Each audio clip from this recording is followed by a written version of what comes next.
If you want to become more likable and have people recognize and just notice you, here are a couple of practical tools that you can look to use in order to get yourself out there. Welcome back, and if you're new to the channel, my name is 𝗏𝗏𝗏𝗏. I'm here to share some ideas that have helped me move the needle just a little bit. I hope you find them beneficial. Being a human being, we are all social creatures, and we want to be accepted and we want to be liked. But sometimes it's a lot harder than it seems. So here are a couple of different strategies that you can start to use to allow yourself to become more likable. And the reason why this is so important is because I see so many times people destroy their own self-worth and their own self-esteem because they're not getting that approval by other people. And not to say that we shouldn't be building our self-esteem based on the approval of other people, but understanding that if we could have more friends, if we could have more people that we can relate to, that could be something that could just help us in different arenas of our lives. The first tip which I always share is to understand that when we're in a conversation with somebody, try to listen more than you talk. You see, for many people, they want to talk about themselves, and the things that are going on in their life is the thing that's important to them. And it might sound simple, but when you have two people who are trying to talk and they both want to talk about themselves,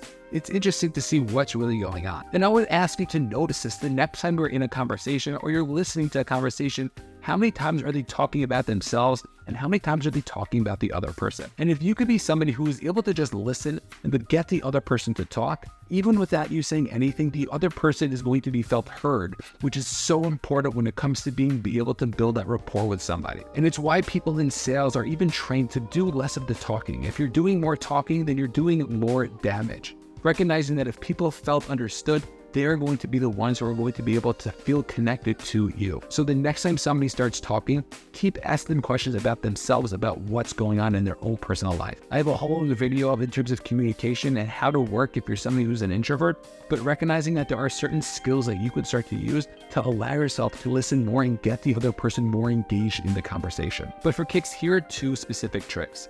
The number one thing you could start to do is you can start to ask open-ended questions. And those are questions that start with the word what. That's right. If you start a question with the word what, it only allows the other person to continue the conversation. So if the person said, I had a great weekend, you can ask them, what about your weekend? It was so great. And then they'll continue to tell you, oh, I was able to go into the mountains. I went on this amazing hike and down this amazing river on my canoe. What river did you go down? And you can constantly build up the conversation and having them talk just by asking the question, what? Another really cool technique you can use is just to repeat the last 1 to 3 words somebody said in a question form. So somebody said, oh, I had a really great weekend last week. Last week? Yeah, it was amazing. I was able to go to the pizza store and we were able to go to Times Square. It was really, really fun. Oh, it's really fun. Yeah, you know what? It was just for whatever reason, we had such a nice time. The weather was great, da-da-da-da-da. And that is something that you can start to build just by repeating the last 1 to 3 words in a question form. And what also happens then is that you're showing interest in the other person. You're showing interest in what it is that they're talking about. That is something that is going to be massive when it comes to rapport, just because somebody's going to say, hey, you know what? I really like Joe because he seems so interested in what's going on in my life. And that is something that could be so helpful. The third thing that might sound a little cheesy, but if you can do it the right way, it's going to go from cheesy to gain massive rapport.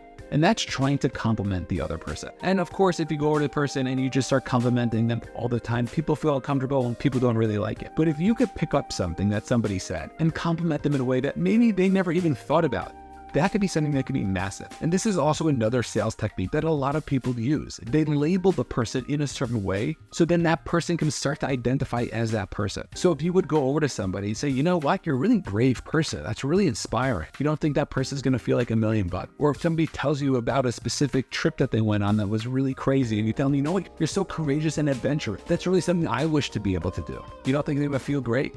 So if we can start to compliment people, of course, not in a weird way, like saying, yeah, you're really smart or you're really good looking, whatever it is, but recognizing that if somebody could be complimented in a way that most people don't compliment them, that could be something that could be really helpful. You could probably even just use AI for 10 things that people love being complimented about and using them throughout your conversation. If you're able to do that, that could be something that could be really helpful. And being somebody who's watching this video, you're probably a really good person, so feel free to subscribe down below. And yes, I totally just labeled you, but if you subscribe, it'll be really, really helpful. All right, this is getting weird. Let's just get back to it. The next idea that I want to talk about is to get curious. And what's interesting is that if we can show up to a conversation with just that curiosity about the other person, that could be something that could be really helpful when it comes to what it is that we're looking to do. You see, for so many people, they want to be able to have a conversation with somebody, but they're not necessarily being curious about the other person. They're just listening to the words, but they're not really hearing what it is they're saying. And if you could get curious about why somebody's doing something or what's going on in their life, that could be something that could really help you engage in that conversation